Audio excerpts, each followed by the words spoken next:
ಈಗ ಯಾರು ಮಾತಾಡಿದ್ರು ತಪ್ಪು. ನನ್ನ ಪರವಾಗಿ ಮಾತಾಡಿದ್ರು, ಮುಖ್ಯಮಂತ್ರಿಗಳ ಪರವಾಗಿ ಮಾತಾಡಿದ್ರು, ನನ್ನ ಪರವಾಗಿ ಅಂದರೆ ಡಿ ಕೆ ಶಿವಕುಮಾರ್ ಅವರು ಹೇಳಿದ್ದು ನನ್ನ ಪರವಾಗಿ ಮಾತಾಡಿದ್ರು ತಪ್ಪು ಅಂತ. ಸೊ ಇಂತಹ ಒಂದು ಪರಿಸ್ಥಿತಿ ಇರುವಂತಹ ಸಂದರ್ಭದಲ್ಲಿ ಯಾರಾದರೂ ಒಬ್ಬರು ಮಾತಾಡಬೇಕಾಗಿತ್ತು. ಯಾಕೆಂದರೆ 2.5 ವರ್ಷ ಆಗ್ತಾ ಇದೆ.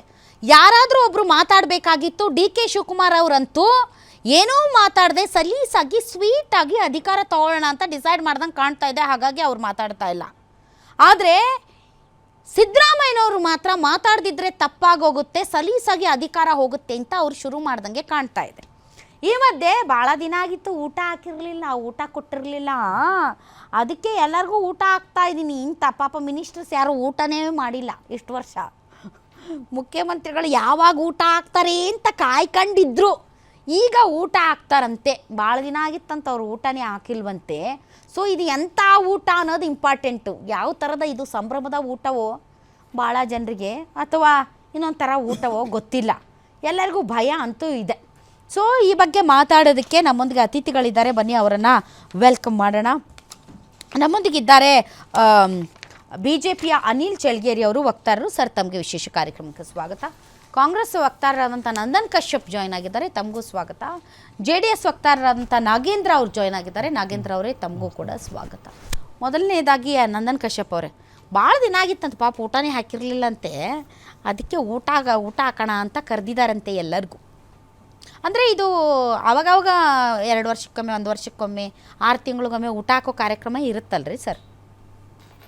ನೋಡಿ, 2.5 ವರ್ಷ ಆಗಿದೆ ಸರ್ಕಾರಕ್ಕೆ ಬಂದು.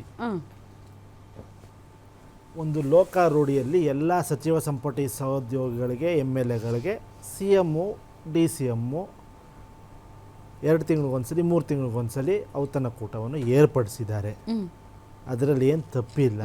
ಊಟ ಮಾಡ್ತಾರೆ, ಕಾಲ ಕಳೀತಾರೆ, ಕ್ಷೇತ್ರದ ಸಮಸ್ಯೆ ಬಗ್ಗೆ ಚರ್ಚೆ ಮಾಡ್ತಾರೆ, ಅನುದಾನಗಳ ಬಗ್ಗೆ ಚರ್ಚೆ ಮಾಡ್ತಾರೆ, ಅವ್ರ ಕೆಲಸಗಳು ಮಾಡಿಸ್ಕೋತಾರೆ. ಅಷ್ಟಾದ್ರೂ ಮಾತಾಡ್ತಾರೆ ಅಂತ ಹೇಳಿದ್ರಲ್ಲ, ನಾನಂದೆ ಹೋದವ್ರೆ ಕೂತು ತಿಂದು ಹಂಗೆ ಪಟ್ಟಂತ ಎದ್ದು ಓಡಿ ಬರ್ತಾರೆ ಅಂತ ಹೇಳ್ತೀರಂತ ಮಾಡಿದ್ದೆ. ಅಟ್ಲೀಸ್ಟ್ ಮಾತಾಡ್ತಾರಲ್ರಿ ಸರ್? ಕ್ಷೇತ್ರದ ಸಮಸ್ಯೆಗಳು, ಅನುದಾನಗಳು, ಆರೋಗ್ಯ, ಇದೆಲ್ಲದರ ಬಗ್ಗೆ ಉಭಯ ಕುಶಲೋಪರಿ.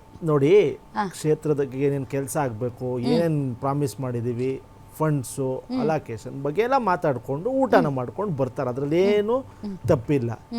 ಎಲ್ಲ ಪಕ್ಷದಲ್ಲೂ ನಡೆಯೋ ರೂಢಿ ಇದು. ಕಾಂಗ್ರೆಸ್ ಪಕ್ಷದಲ್ಲೇ ಒಂದೇ ಅಂತಲ್ಲ, ಎಲ್ಲ ಪಕ್ಷದಲ್ಲೂ ನಡೆಯುತ್ತೆ. ಹಾಗಾಗಿ ಊಟಕ್ಕೆ ಕರೆದಿರೋದೇನು ದೊಡ್ಡ ವಿಚಾರ ಅಲ್ವೇ ಅಲ್ಲ. 2.5 ವರ್ಷ ಆಗಿದೆ. ನಮ್ಮ CM ಏನು ಹೇಳಿಲ್ಲ, DCM ಏನು ಹೇಳಿಲ್ಲ, ಇದು ಏನಪ್ಪ ಕ್ಯಾಬಿನೆಟ್ ಹೇಳಿದಾರಲ್ಲ ಊಟದ ಬಗ್ಗೆ ಅಲ್ಲ. ಅದೇ ಈಗ ಇದು ವಾಲ್ಮೀಕಿ ಸಮುದಾಯದ 2 ರಾಜೀನಾಮೆ ಕೊಟ್ಟಿದ್ದಾರೆ, ರಾಜಣ್ಣ ಅವರು, ನಾಗೇಂದ್ರ ಅವರು. ನಾವು ವಾಲ್ಮೀಕಿ ಸಮುದಾಯದವರಿಗೆ ಕ್ಯಾಬಿನೆಟ್ ಅಲ್ಲಿ ನಾವು ಜಾಗ ಮಾಡಿಕೊಡ್ತೀವಿ ಅಂತ ಹೇಳಿದ್ದಾರೆ ಅತ್ಯಂತ ಶೀಘ್ರದಲ್ಲೇ. ಅಂದ್ರೆ ಅರ್ಥ ಪುನರ್ರಚನೆ ಆಗತ್ತೆ ಅಂತ. ನೋಡಿ, ಪುನರ್ರಚನೆ ಆಗುತ್ತೆ, ಅದನ್ನ ಡಿಸೈಡ್ ಮಾಡುವುದು ನಮ್ಮ ಕಾಂಗ್ರೆಸ್ ಪಕ್ಷದ ಹೈಕಮಾಂಡು. ರಾಹುಲ್ ಗಾಂಧಿ ಅವರು, ಖರ್ಗೆ ಅವರು, CM ಅವರು, DCM ಅವರು ಕೂತ್ಕೊಂಡು ಚರ್ಚೆ ಮಾಡ್ತಾರೆ. ಯಾವಾಗ ಏನಾಗಬೇಕು ಅಂತ ಅವರು ಡಿಸೈಡ್ ಮಾಡಿಬಿಟ್ಟು ಒಂದು ಮಾಡಬೇಕೋ ಬೇಡವೋ, ಮಾಡಿದ್ರೆ ಯಾರನ್ನ ತಗೋಬೇಕು ಅಂತೆಲ್ಲ ಅವ್ರು ಡಿಸೈಡ್ ಮಾಡ್ತಾರೆ.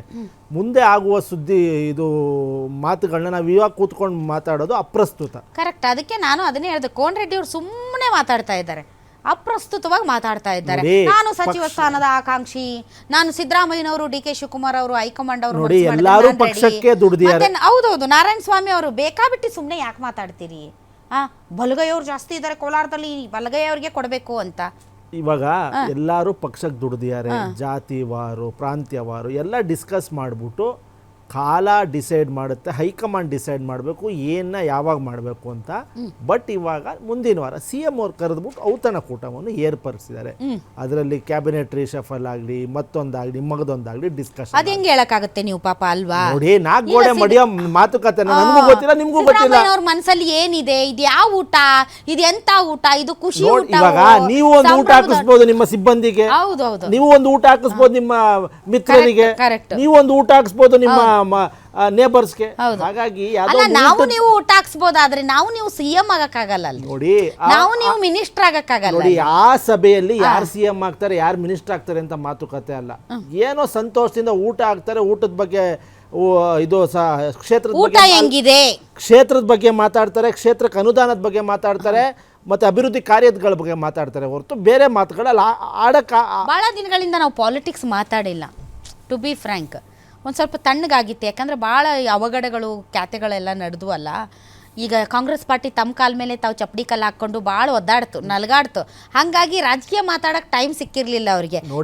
ಈಗ ನೋಡಿ ಇದಾಯಿತು, ಯಾವುದದು ಕಾಲ್ ತುಳಿತ ಆಯಿತು RCBದು, ಅದಾದಮೇಲೆ ಧರ್ಮಸ್ಥಳದ್ದು ಇಶ್ಯೂ ಆಯಿತು, ಅದಾದಮೇಲೆ ಹಾಸನದಲ್ಲಿ ಒಂದು ಸ್ವಲ್ಪ ಇದಾಯಿತು, ಅದಾದಮೇಲೆ ಈ ಥರ ಭಾಳ ವಿಷಯಗಳು, ಇಕ್ಕಟ್ಟಿಗೆ ಸಿಲುಕುವಂಥ ವಿಷಯಗಳು, ವಿದ್ಯಮಾನಗಳು ನಡೀತಾ ಇತ್ತು. ಫ್ರೀ ಟೈಮ್ ಇರಲಿಲ್ಲ ಮಾತಾಡೋಕ್ಕೆ ರಾಜಕೀಯ. ಈಗ ಒಳ್ಳೆ ಫ್ರೀ ಟೈಮ್ ಎಲ್ಲ ಸರಿ ಹೋಗಿತ್ತು. ಒಂದು ಸ್ವಲ್ಪ ಧರ್ಮಸ್ಥಳದ್ದು ಒಂದು ಸ್ವಲ್ಪ ಕ್ಲೋಸ್ ಆದಂಗೆ ಆಯಿತು, ಎಲ್ಲ ಫ್ರೀ ಇದ್ದಾರೆ. ಮತ್ತು ಟೈಮ್ ಬೇರೆ ಬಂತಲ್ಲ ಸರ್, ನವೆಂಬರ್ 15 ಬರ್ತು. ಈಗ ನವೆಂಬರ್ 14ಕ್ಕೆ ಬಿಹಾರ ಮಾಧ್ಯಮದವ್ರಿಗೂ ಖರ್ಗೆ ಅವರಾಗಲಿ, ರಾಹುಲ್ ಗಾಂಧಿ ಅವರಾಗಲಿ, CM ಆಗಲಿ, DCM ಆಗಲಿ, ನಾವು ಇವತ್ತು DCM ಮಾಡ್ತೀವಿ, ಇವತ್ತನ್ನ ಇವ್ರನ್ನ CM ಮಾಡ್ತೀವಿ ಅಂತ ಯಾರಿಗೂ ನನಗೂ ಬಂದು ಹೇಳಿದಿಲ್ಲ, ಮಾಧ್ಯಮದವ್ರಿಗೂ 4 ಗೋಡೆ ಮಧ್ಯೆ ಫಿಕ್ಸ್ ಆಗಿರೋದು. ಸಚಿವ ಸಂಪುಟ ಪುನರ್ರಚನೆನೂ ಅಷ್ಟೇ, ಎಲ್ಲಾನು ಅಷ್ಟೇ. ಯಾವ ಮಾಧ್ಯಮದ ಮುಂದೆ ಬಂದು ಖರ್ಗೆ ಅವರಾಗಲಿ, ರಾಹುಲ್ ಗಾಂಧಿ ಅವರು ಇದ್ದಾರೆ, ನಂದನ್ ಅವ್ರೆ, ಅವ್ರನ್ನ ಕೇಳ, ಏನು ಸರ್ ನಿಮ್ಮಲ್ಲಿ 3-4 ಜನ CM ಚೇಂಜ್ ಮಾಡಿದ್ವಿ, ಬಂದ್ಬಿಟ್ಟು ಮಾಧ್ಯಮದವ್ರ ಮುಂದೆ ಸರ್ ನಾವು ಇವತ್ತು ಯಡಿಯೂರಪ್ಪನವ್ರನ್ನ ಚೇಂಜ್ ಮಾಡಿ ಜಗದೀಶ್ ಶೆಟ್ಟರ್ನ ಮಾಡ್ತಾ ಇದೀವಿ, ಸದಾನಂದ ಗೌಡ್ರನ್ನ ಮಾಡ್ತಾ ಇದೀವಿ ಅಂತ ಹೇಳಿ ಮಾಡ್ತಾರಾ? ಪ್ರೆಸ್ ಮೀಟ್ ಮಾಡ್ಬಿಟ್ಟು ರಾಹುಲ್ ಗಾಂಧಿ ಅವರು ಡೆಲ್ಲಿಯಲ್ಲಿ ಕುತ್ಕೊಂಡ್ಬಿಟ್ಟು अब हम कर्नाटक के CM को चेंज कर रहे हैं ಅಂತ ಅನೌನ್ಸ್ ಮಾಡ್ತಾರೆ. ಸುಮ್ಮನೆ ಇರಿ ಸರ್, ನೀವು ಒಳ್ಳೆ 4 ಗೋಡೆ ಒಳಗಡೆ ಮಧ್ಯ ಆಗಿರುವ ಮಾತುಕತೆಗಳು ನಮಗೂ ಗೊತ್ತಿಲ್ಲ, ನಿಮಗೂ ಗೊತ್ತಿಲ್ಲ. ಆದ್ರೆ DK ಶಿವಕುಮಾರ್ ಅವರು ಒಂದು ಖಾಸಗಿ ಚಾನೆಲ್ಗೆ, ನ್ಯಾಷನಲ್ ಮೀಡಿಯಾಗೆ ಮಾತಾಡುವಾಗ ಹೇಳಿದ್ದಾರೆ, ಇಲ್ಲಾಂದ್ರೆ ನಮ್ಗೆ ಹೆಂಗ್ ಗೊತ್ತಾಗ್ತಿತ್ತು ಸ್ವಾಮಿ? ಅವರೇ ಹೇಳಿರೋದು. ರಾಧವ್ರೆ, DK ಶಿವಕುಮಾರ್ ಅವ್ರಿಗೆ ಎಲ್ಲ ಅರ್ಹತೆ ಇದೆ. ಪಕ್ಷಕ್ಕಾಗಿ ಅವರು 40 ವರ್ಷದಿಂದ ಎಲ್ಲವನ್ನು ತ್ಯಾಗ ಮಾಡಿದ್ದಾರೆ. ಇಲ್ಲ ಅಂದ್ರು, ಹಾಗಾಗಿ ಅವ್ರ ಟೈಮ್ ಬರುತ್ತೆ. ಅವರು ಹೇಳಿದ್ದಾರೆ, DK ಶಿವಕುಮಾರ್ ಅವರು ಹೇಳಿದ್ರೆ ಟೈಮ್ ಬರುತ್ತೆ. ಡಿಸೈಡ್ ಮಾಡೋದು ಹೈಕಮಾಂಡ್. ಅವ್ರು ಹೇಳಿದ್ರೆ ಗೊತ್ತಾಗುತ್ತೆ. DK ಶಿವಕುಮಾರ್ ಅವರು ಹೇಳಿದ್ದಾರೆ, ಡಿಸೈಡ್ ಮಾಡೋದು ಹೈಕಮಾಂಡ್ ಅಂತ ಅವರೇ ಹೇಳಿರ್ಬೇಕಾದ್ರೆ ನಾವು ನೀವು ಅದ್ರ ಬಗ್ಗೆ ಮಾತಾಡುವುದು ಅಪ್ರಸ್ತುತ. ಹಾಗಾಗಿ ಯಾಕೆ ಅಂದ್ರೆ ಈಗ ನಾನು ಹೊರಗಡೆ ಬಂದು ನಾನು ಏನೋ ಆಗ್ತೀನಿ ಅಂದರೆ ಹೊರಗಡೆ ಇರೋರು ಕೇಳ್ತಾರೆ, ಏನೋ ಆಗ್ತೀನಿ ಅಂದ್ರಲ್ಲ ಯಾವಾಗ ಆಗ್ತೀರಾ ಅಂತ, ಏನೋ ಆಗ್ತೀನಿ ಅಂದ್ರಲ್ಲ ಯಾವಾಗ ಆಗ್ತೀರಾ ಅಂತ ಕೇಳ್ತಾರೆ. ಸರ್ವೇ ಸಾಮಾನ್ಯ. ನಾನು ಹೇಳಿದ್ದು ಮಾತ್ರ ಪ್ರಸ್ತುತ, ನೀವು ಕೇಳೋದು ಅಪ್ರಸ್ತುತ. ಅದನ್ನು ಹೇಳಿದ್ರು DK ಶಿವಕುಮಾರ್ ಅವರು, ಯಾವಾಗ ಬರ್ಬೇಕು ಅಂತ ಬಂದೇ ಬರುತ್ತೆ ಅಂತ ಅದನ್ನು ಹೇಳಿದ್ದಾರೆ. ದಯವಿಟ್ಟು ಅದನ್ನು ಹೇಳ್ಬೇಕು. ಹೌದೌದು, ಅದನ್ನು ಹೇಳ್ಬೇಕು.